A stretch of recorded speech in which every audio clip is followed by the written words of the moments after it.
Most contractors are not running a business, they're running a circus.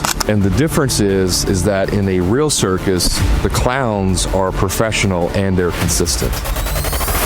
Hey, welcome back to the show. On this episode, we're going to be talking about how to turn your business, aka the circus, into a real business that does not thrive on chaos. So let's get started. Okay, what's the main thing here about businesses? Why do contractors struggle with running a business that doesn't kind of mimic that of a circus, right? In other words, most of us have a lot of clowns running around in our business and we're the ringmaster trying to organize everything and trying to, conduct what's happening. What's the next act?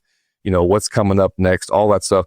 Why does that happen? How does that happen? How do we get to the point in our business where we end up running a circus instead of an actual business? Well, let's start by unpacking what causes the chaos. Okay. So what chaos is not. The reason why I'm saying what's not is because this is what a lot of people think is the problem in their business. And almost always it's not the problem. I'll have contractors that call me like, hey, I really need help hiring. I just can't find good help. Once we dive into their business and we start looking at everything that's going on, it has nothing to do with hiring. That's the least of their problems is hiring, right? There's all kinds of other chaos happening in their business, but we have to kind of unpack that. So let me help you right now with things that is not the reason why your business is in chaos. Okay. Number one, it's not because you have too many jobs. That's not the reason why your business is in chaos. I know you think it is, but it's not. It's not because you have too few employees, like not enough employees. Again, that's not the reason why your business is in chaos. It's not because you have bad customers. That's not the reason either. And it's not because you have, material or supply chain issues. Those things are not what's contributing to your circus. Okay. Now, I'm not saying they're helping the fact. Those are issues that we have to deal with for sure, but that's not the main reason why you have chaos in your business. Chaos is almost always caused by a lack of systems, a lack of clarity, and the owner trying to run everything out of their head. Okay, that's the number one reason. You're trying to run your entire business out of your head, and you cannot do that. That is not a business. That is a circus. Okay, that's why you can't turn your phone off. That's why you can't go on vacations. That's why everything relies on you. That's why all of your employees are calling you every single day, asking for your input on the simplest things that you in your mind are thinking, dude, this is common sense. Why can't you figure this out? We've done this 1,000 times. That's because you've trained them as the ringmaster to rely on you solely to make sure the show goes on. Okay. You are responsible for the chaos in your business. I've also used the term like you're the firefighter and you're also the arsonist in your business. Like you're setting all the fires and you're trying to put them all out. Well, you're also the ringmaster. Right? You're running the circus and you got a bunch of clowns working for you and they're not professionals. Okay. So let's keep going. Like the circus equals reactive business. A business equals proactive. So if you're reacting to everything that's happening on a daily basis, if your employees are reacting to everything that's happening, you are running a circus, period. Full stop. That's it. Okay. A business is designed to be proactive and know what's going to happen, have solutions when it does happen, and be able to solve problems without any input from the owner. Now, this is a process. Okay. You're not going to listen to this podcast and at the end, like fix everything in your business. I'm not promising you that. That's not realistic. It takes time. This is the hard part of running a business. This is the grind of running a business. The whole reason that franchises exist is because the owner of that franchise has already solved all of the problems of the business, all of the bottlenecks, all of the situations that come up. They've created the system and now they can hand it to you in a binder and says, hey, just follow this system and you will make money. That's the reason franchises exist. Now, there's pros and cons to franchises. I'm not going to get into that. But if you're not going to buy a franchise, then you have to create all of the systems in your business, all of it, everything, so that it can run without you. Okay. Now, this isn't a systems podcast episode. Like, we're not going to be talking about all the systems that you need to do. That's not, we're going to be talking about some, but we're talking about the idea is that you can't run a business out of your head. It's impossible, guys. It's impossible. When you're a one-man show, sure, because you're the employee and the salesman and the project manager.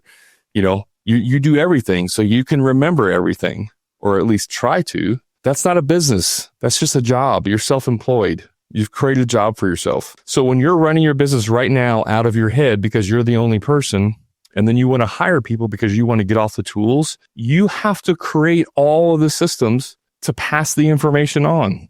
And this is where most of you get tripped up. Before you hire your first person, you should be documenting and creating the systems that you're currently using out of your head. In a perfect world, if someone came to me and said, Brad, design the perfect process, step by step of how I go from being a one-man show to having, say, 10 employees, what would that look like?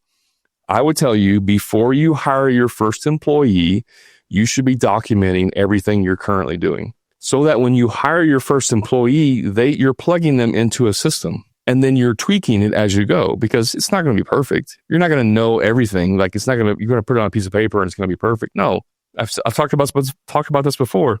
Everything you do in your business is the first rough draft. It's always a first rough draft. Let's do a first rough draft. Let's throw it on paper, see what we got to tweak, make the tweaks, evaluate, make the tweaks, evaluate, make the tweaks, evaluate. Eventually, over a short period of time, you're going to have a system that works great. And your business is going to be made up of thousands of little systems that make up one big system. Okay. So this is just some very basic. If I came to your business and I looked at your business, if I looked at these areas, this is going to determine if you're running a circus. Okay. This is a self-evaluation of if you have a circus for a business. Okay. Number one, your trucks are disorganized.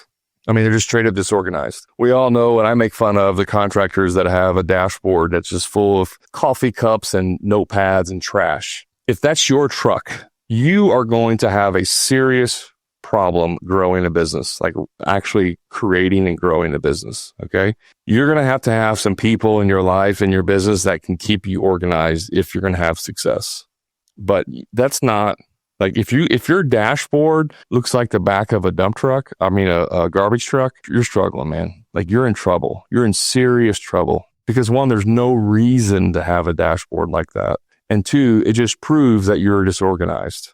Okay. It doesn't matter if it's physically disorganized or mentally disorganized or digitally, is that a word? Digitally disorganized. It doesn't matter what medium you're in. If you're disorganized, you're disorganized, period. If you're disorganized, think about the people that are trying to do what you're telling them. They're going to be even more disorganized. Okay. If your trucks are a disorganized disaster, you're running a circus. And I don't mean your personal truck. I mean all of your employees' trucks too. There's no reason for your employees' trucks to be disorganized. At least not, I understand that like a couple of days they may be, but it should not be a consistent disorganized. Okay. Number two, nobody knows the schedule except you. You're the only one that knows that the Smith job starts on Monday. You're the only one that knows that you got to order materials for the Johnson job on Tuesday. If no one knows the schedule in your business but you are running a circus, period.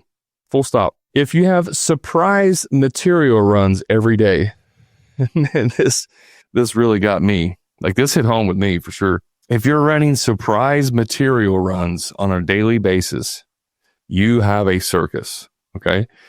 If employees ask the same questions over and over, raise your hand right now, everyone. You are running a circus and you have untrained clowns working for you. If tools mysteriously disappear, and I don't mean stolen, I mean they just disappear, and then maybe a week later, a month later, you find that tool. If they mysteriously disappear, you're running a circus. If you wake up putting out fires, not building a company, you definitely have a running a circus. Straight up, you're running a circus. If every job has one more thing that nobody planned for, you have a circus. And lastly, if customers text you directly to solve all of their problems and answer their questions, you have a circus. Now, be real here. Be honest. How many of you are like, man, most of these apply to my business, like apply to me, like 2 or 3, 4, all of these apply to me. Okay. Take an honest assessment. Raise your hand. I want to see your hands raised up high if this applies to you. It does. I know it does. It applied to me in my business. And if you're listening to this podcast, you're trying to get better in your business. If you're struggling in your business, that's the reason why. Because you're running a circus, guys. You don't have things figured out. All right. So let's look at some of the costs of this. The cost of having a circus is that the chaos of running a circus is that you're spending 1 to 2 hours every day of wasted labor per man. If you have 5 employees, you're wasting 5 hours a day of non-productive time because of the chaos of your business. I recently did an on-site consultation for a client, and they have a pretty large business. They're doing remodels, and they have several crews. And the way that they were doing it, when I first found out, it was blowing my mind. I was like, what are you guys doing? They do remodeling, and like they get, a kitchen remodeling, and they get cabinets from there's a local knockdown cabinet. They call them the RTA, ready to assemble cabinets. So they come flat packed in a box, and you got to put the cabinets together. It's a pretty common way to get cabinets today. Well, the company that makes the cabinets is local to them. So like they can just run over to the warehouse and get the cabinets that day. Most of us that have done in the past or don't do RTAs, you got to order the cabinets, and it takes 8 to 12 weeks, right, to get cabinet orders in, and then you got to do the job. Well, because of the proximity and the ease of just getting the cabinets that day, they would sell a kitchen remodel. They would go and do the demo, and then that day after the demo is done, or the next day, they would take final measurements to double check their measurements. And then they would go and get all of the cabinets that they needed for that job for the next day. This was happening in real time. And what was always happening was that the initial measurement, which was kind of a quick and, rough estimate, meaning it could be a 1/2 inch off or a 1/4 inch or an 1/8 inch off. They would build the cabinet layout for a design based on the rough estimate, and then they would do the demo, and then the final estimate would be a 1/2 inch off, or sometimes an inch off because of various reasons. And now they have to shift the design of the cabinet. And then, a cabinet you can't just add an inch to a cabinet, or they have to change the cabinet. And like this was every single job, and it was pure chaos. They had 3 full-time runners that all they did was drive around and get materials and deliver them to the jobs and do all this stuff. And every single job had something go wrong. Every single job had to have one more trip back to fix something. Sometimes they would go to the store, to the warehouse, and they would be out of a cabinet. Even though they stocked a bunch, they would just be out of one specific cabinet. Well, they couldn't install it. So they had to wait a week or, 3 days for that cabinet to come in. Then they'd have to make a trip back to install that one cabinet. And sometimes that would hold up countertops. It would hold up other stuff. It was just chaos all the time. And the first thing I said to them is, you have to stop the just-in-time, what we call just-in-time material delivery. You have to stop that immediately. Because, the writing was on the wall. It was so obvious to me. They were losing so much productivity because of all of these mistakes. I said, you have to order these and get them in. Like, have them shipped to your location, because they had a location, they had a warehouse they could store them in. Ship them to your location. Make sure you have all the stuff before you start the job, and then go start the job and do it. That's, night and day obvious. Okay. The other thing was that they needed to get good measurements on the initial estimate. They were just getting good enough to get in and get out. Like, get on to the next estimate, get on to the next estimate. Got a bunch of estimates, got to get in. I was like, you have to slow down and start taking exact measurements. Because again, when I was doing kitchen remodels, like we would take a measurement with the old kitchen, and that was the final. And the final dimensions were always there. Now, there was always, an occasional situation, but it definitely wasn't normal and it didn't happen on every job. So it's definitely possible. I mean, you can definitely do it that way, like order cabinets in advance, deal with any situations that come up.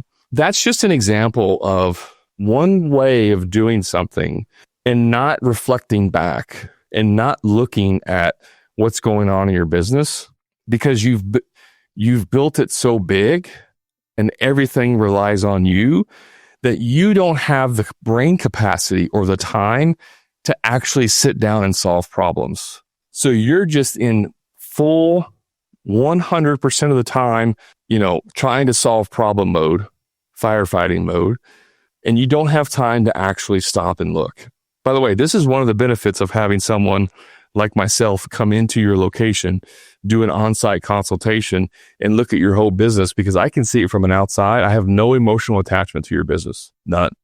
I will come in and look at it and be like, why are you guys doing this over here? Because that makes no sense whatsoever, right? So that's that's not an advertisement. I'm just saying that's the benefit of having someone else come in is because you're emotionally attached to your business. I'm not.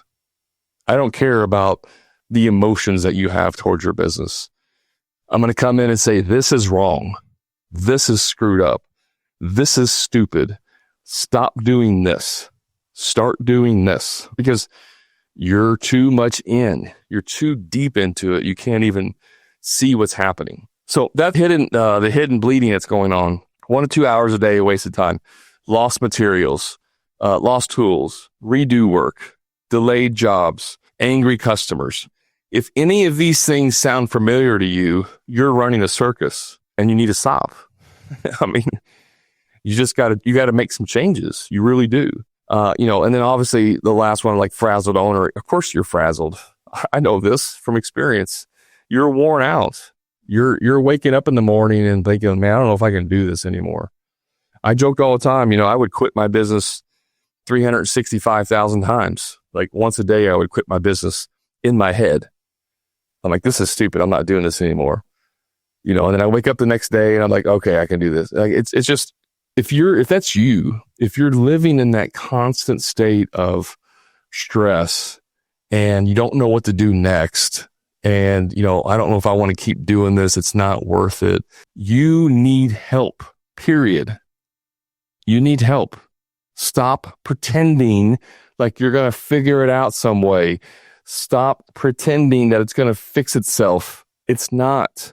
I tell people all the time, if you have a turd business now with you and 2 employees and your business is a big fat turd, meaning it doesn't work very well, if you scale that, if you add more people to that, you're not going to solve the problem. What you're going to do is make a bigger fat turd, which is going to be harder to even deal with. If I got a little pile of poop right here, I can deal with that. I can move it around. But as you add people, you add complexity, you add more crap to your business. Now you got a ginormous pile of crap and you can't move that around.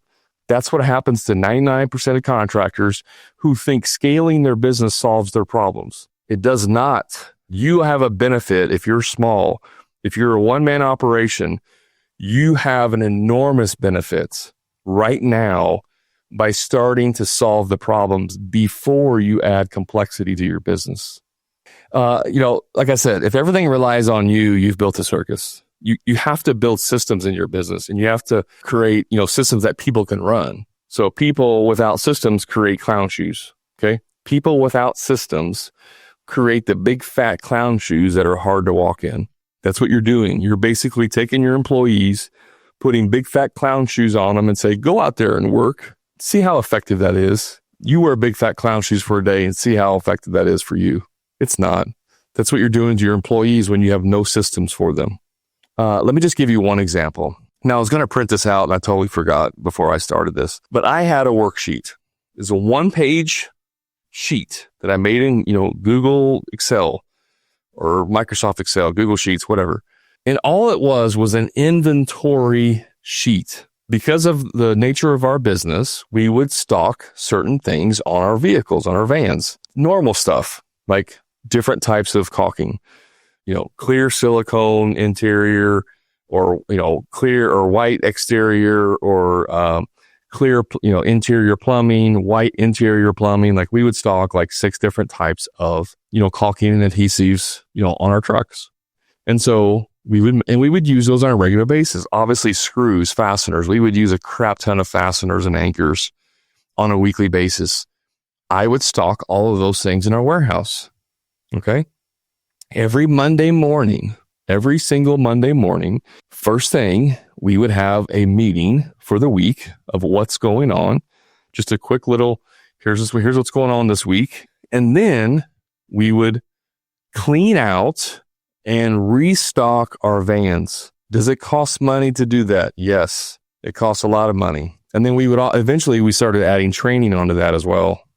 We would actually do training on something. But every week on a Monday morning, first thing, we would clean out our vans and stock them. I mean, like sweep them out, get the vacuum the vans out, remove all the trash. That was every Monday. We would restock all of our, normal restock. Again, I had a piece of paper that had all the items that we would restock. And there was about, there was maybe 50 items on there.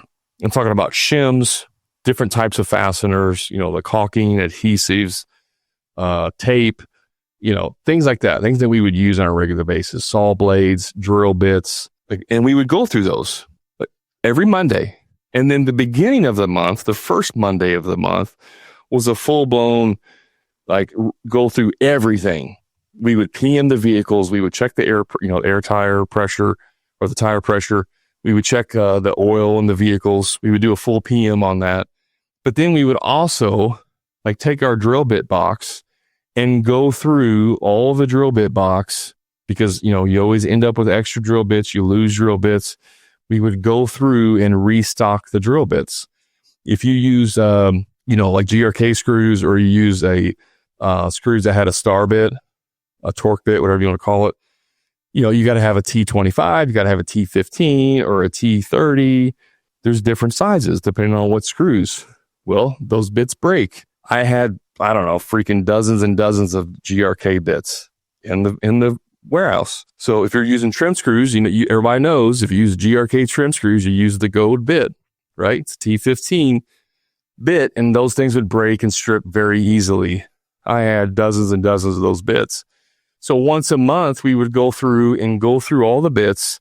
And if we ended up with 3, T15 bits and no T25 bits, then we would take the T15 bits out that we don't need and then put in some T25s. Every month we would do this. We would make sure our vehicles were organized and stocked. Why? Because it eliminated all of those stupid visits to the store when you run out of screws in the middle of a job. So every Monday, every week, we would restock for the week.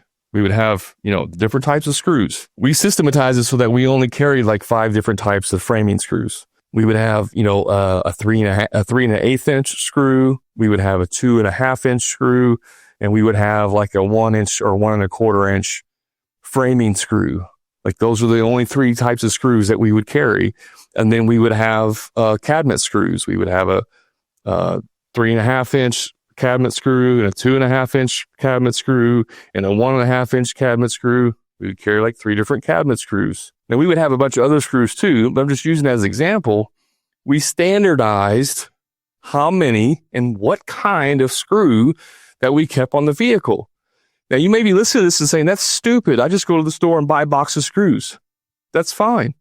You ended up buying boxes and boxes of screws, and half of them get thrown away or lost. And then you have 35 different types of framing screws because you're just buying different ones every time you go to the store, and you end up with chaos. And all it takes is the one time that you're supposed to be grabbing a 2 1/2 inch framing screw, and you grab a 2 3/4 inch framing screw because you had multiple sizes, and you run that 2 3/4 inch screw through a piece of wood and out the front side of a laminate countertop or the side of a cabinet. And you just cost yourself hundreds or thousands of dollars. Ask me how I know this. I'm raising my hand because I did that stupid crap.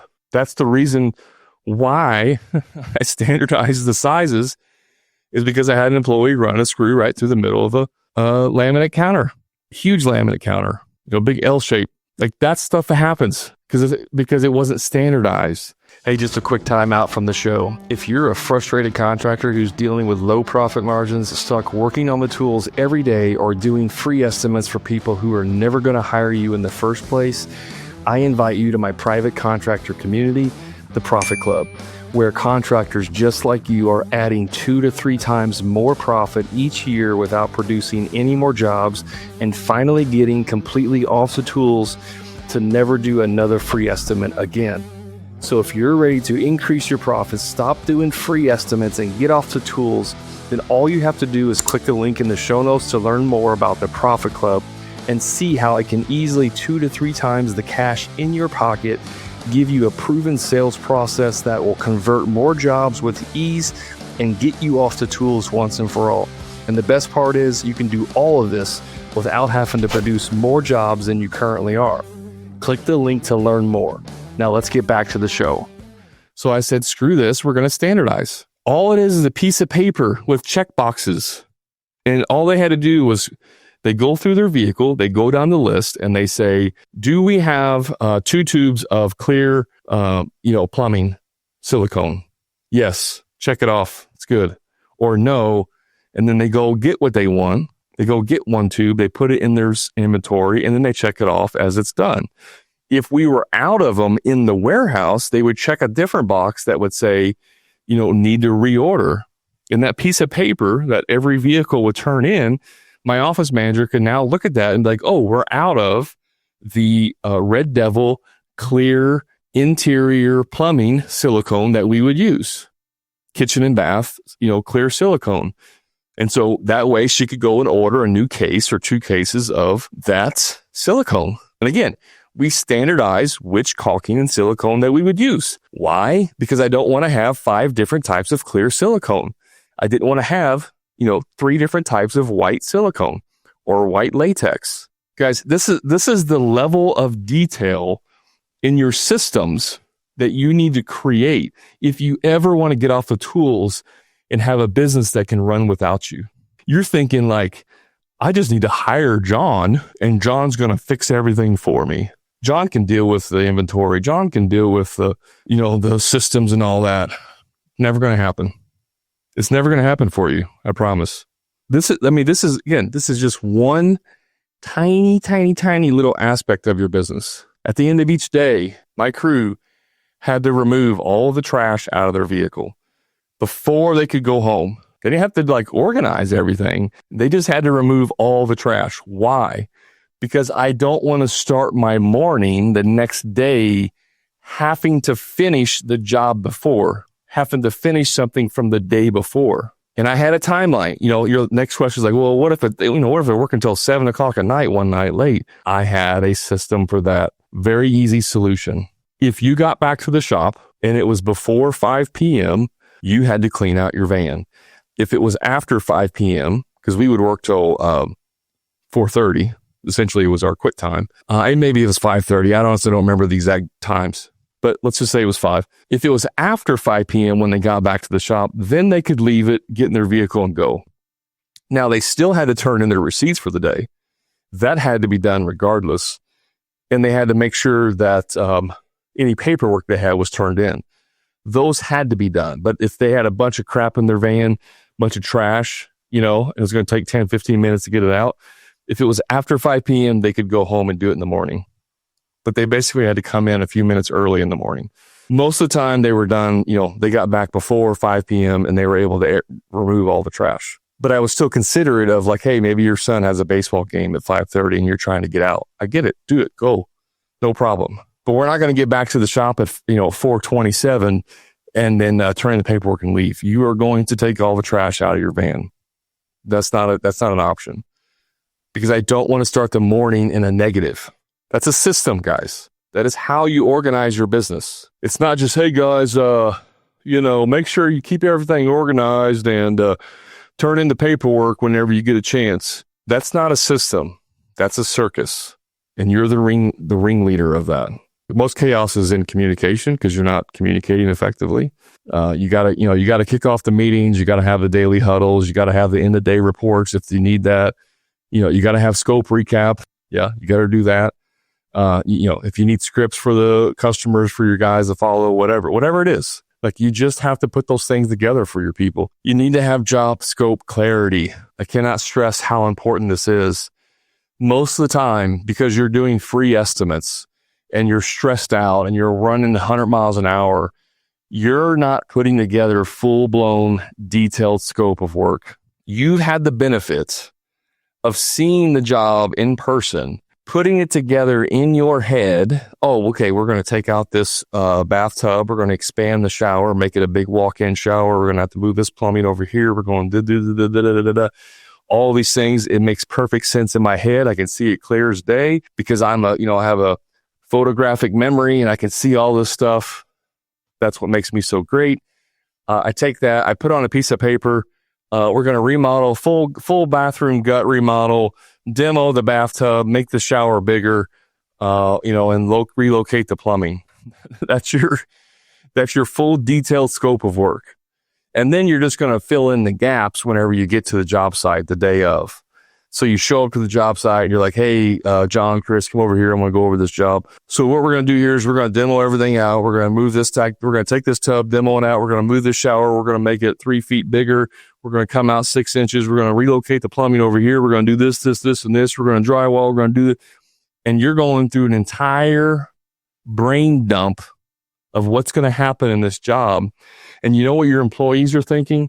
They're still on removing the bathtub. Yeah, man, how are we going to remove that bathtub? It's a cast iron. We got to get it down the steps. We're going to have to get a dolly up here.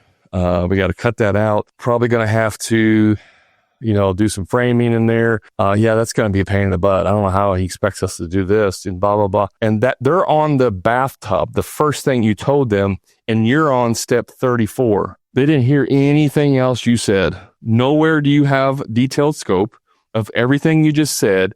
It's in your brain. It came out of your mouth. Now you think it's their job to remember everything you just told them. And then you come back the next day or 2 days later to check on them. Because, I'm not going to babysit them, Brad. They're professionals. You come in 2 days later, and the shower is like not even framed where it's supposed to be. And you're like, what are you guys doing? I told you we were going to move that shower over 3 feet. You only moved it over 2.5 feet. Oh, well, it didn't make sense because of this. So we just thought it was going to be 2.5 feet. Or we thought you said this. I know that I'm describing in great detail what you're doing right now in your business. I know this for a fact. I did the exact same thing. That's what makes me the subject matter expert.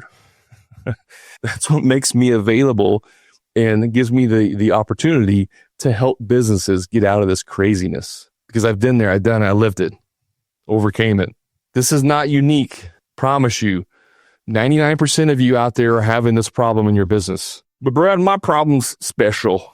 I'm special because I live in a rural area and you just can't find good help. And people are out here all buddy system and they won't pay more money and this and this and this. And here's why I'm so unique in my problems because of this. No, you're not, guys. You're not unique.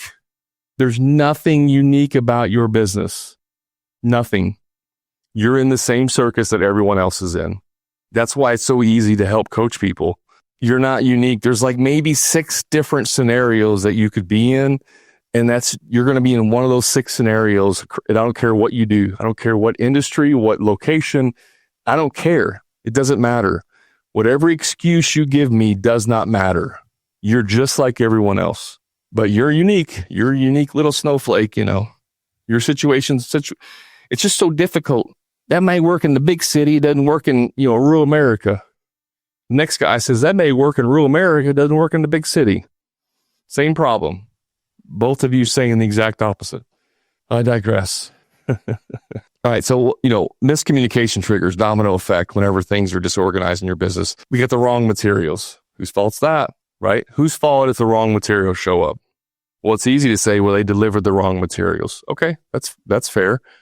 But did you have the materials delivered a week in advance? And then did you go out there and inspect them to make sure they were accurate?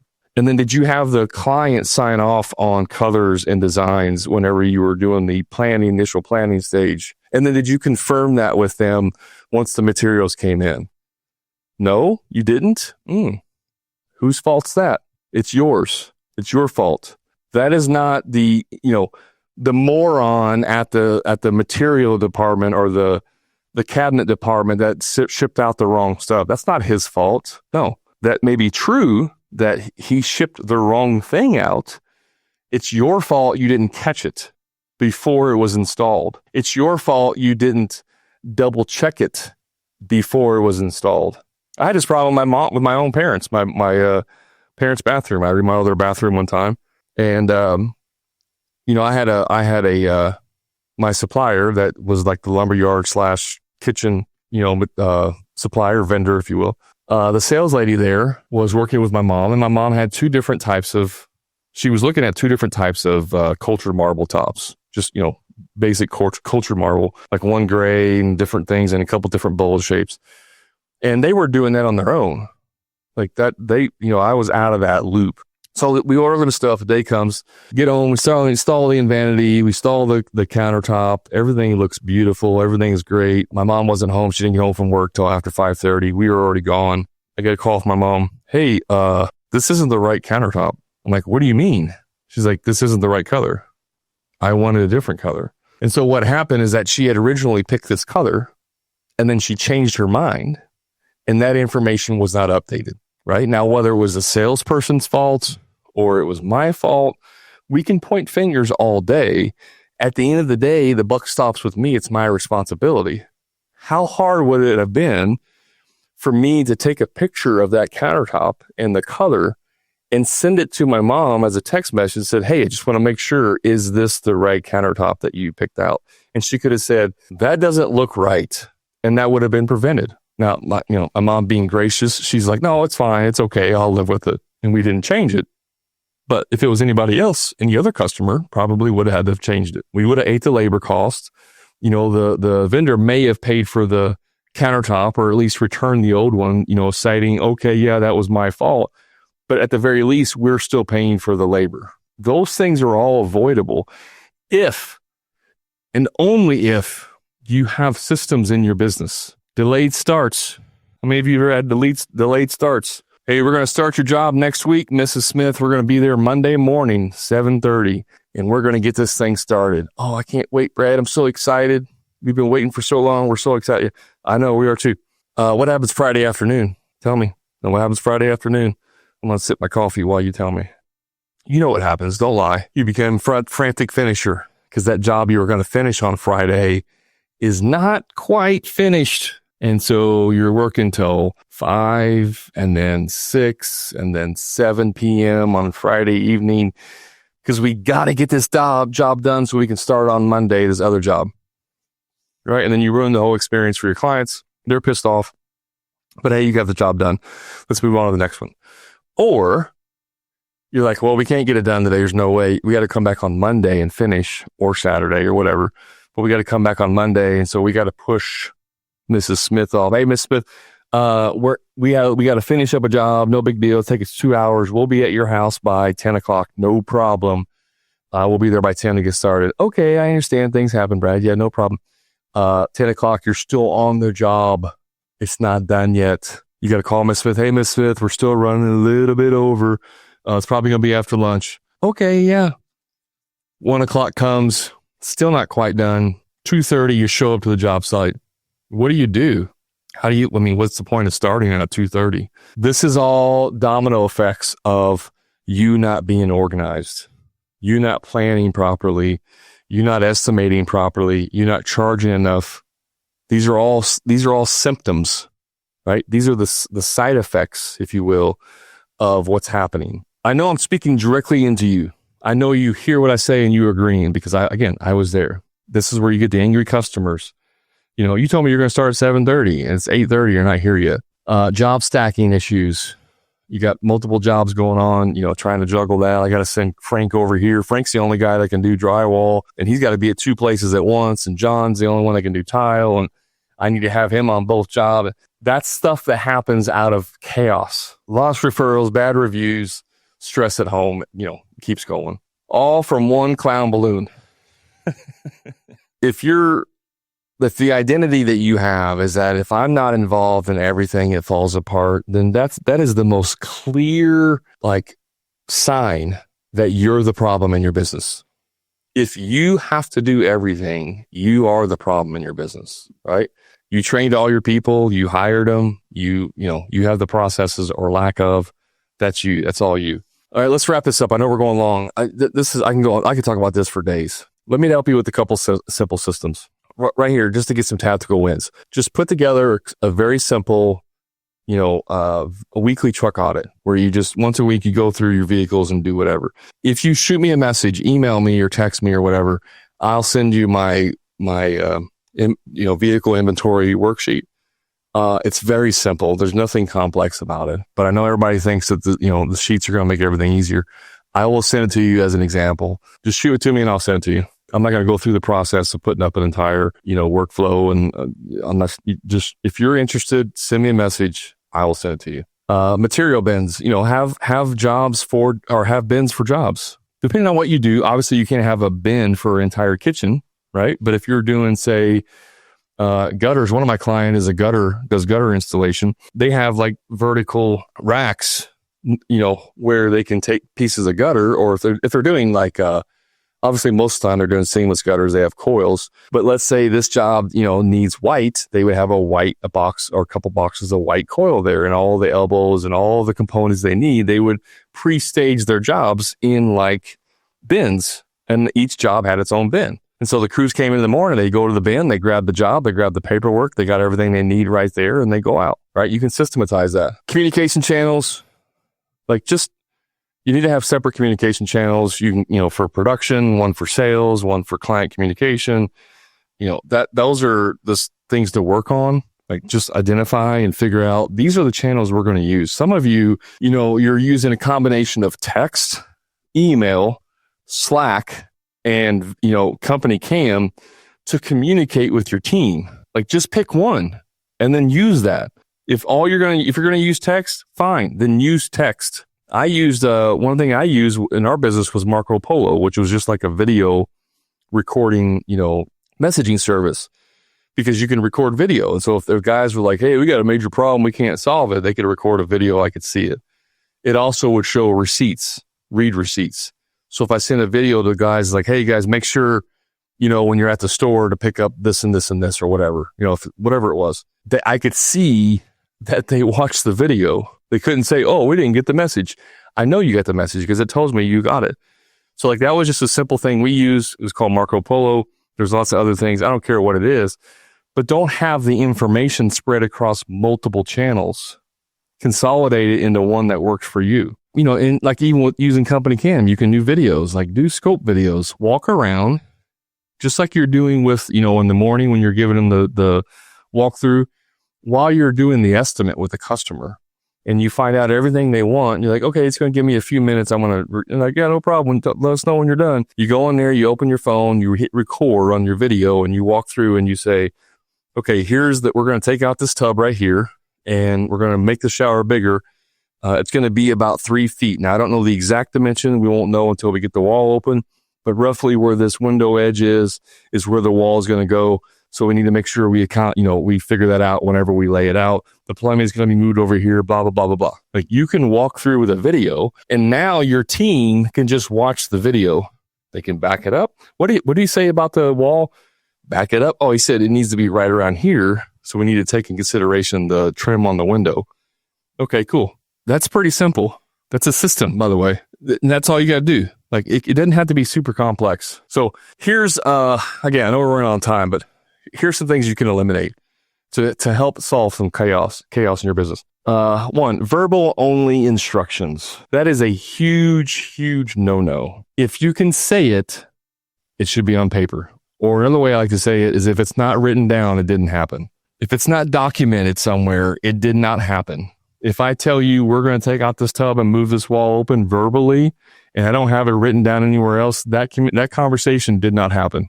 That's my fault. It's not my employee's fault. It needs to be written down or documented somewhere. Okay. So remove verbal only instructions. Unlimited customer access. This is a big one. Like you can't be open 24/7 for your clients. You have to actually set boundaries. You can state them in the beginning. Hey, so here's a couple things. A lot of times clients will come home And, our clients will come home from work and they see some work and they have questions or they don't understand what's going on. And so it's fresh on their mind. They want to call us or text us right then to figure it out. We respect our employees and we respect our family. So if it's after 5 p.m., we're not gonna respond until the next day. Feel free to message and reach out. We're just not going to respond until the next day. If it's a true emergency, as in, here's what an emergency is. Your house is flooding right now because a pipe had burst and it's spraying water everywhere. Or your house is on fire currently. Those are emergencies. Please call me. I don't care what time of day it is. Now, if it's at night, I'm probably not going to answer because I'll be sleeping. But if it's a true emergency, please call me. The contractor didn't sweep the floor at the end of the day. That's not an emergency. They left some trash out in the driveway when you got home. That's not an emergency. So you tell them, this is what an emergency is. These are not emergencies. And then you tell them how you're going to communicate. You're not there to answer their phone and text 24/7. No, screw that. The other thing is letting employees make scope decisions. If you want something done a certain way, you better freaking document it.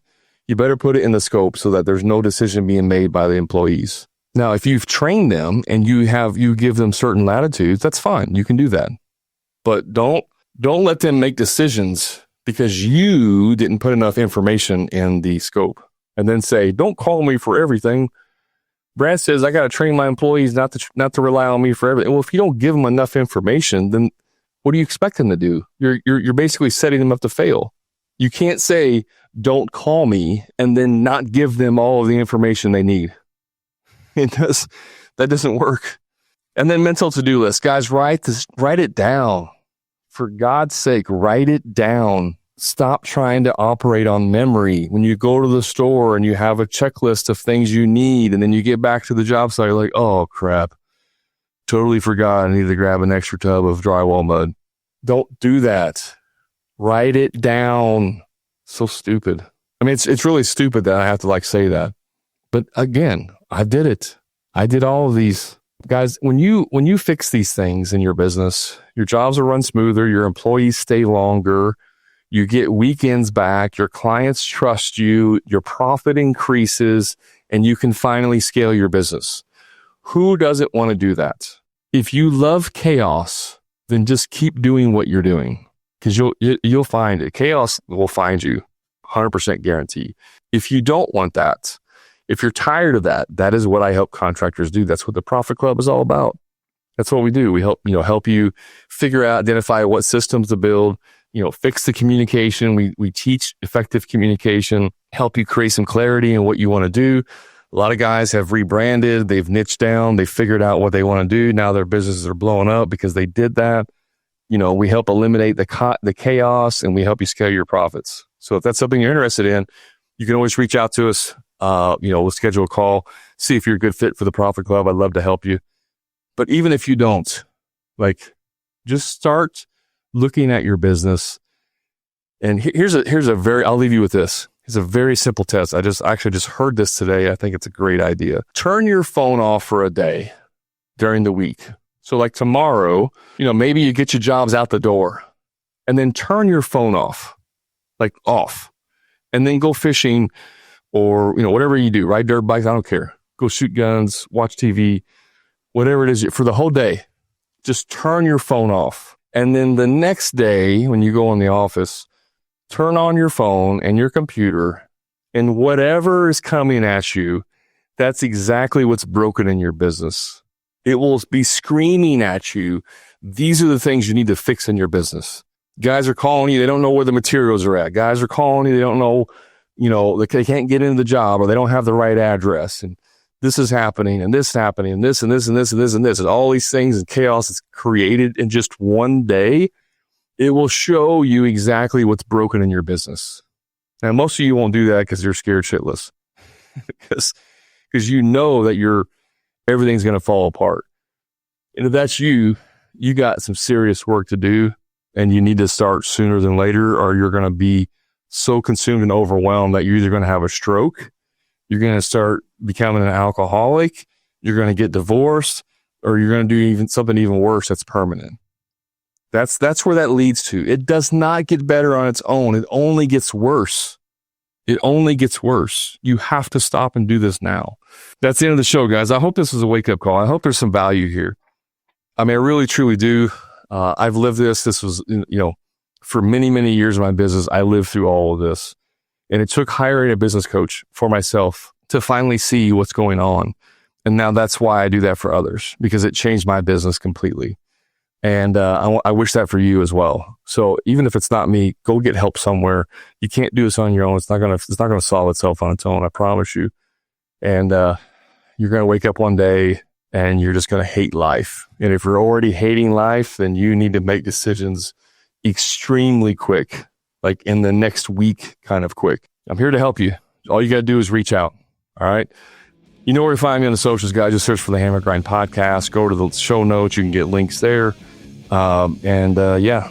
Like always, until next time, remember, profit is not a dirty word.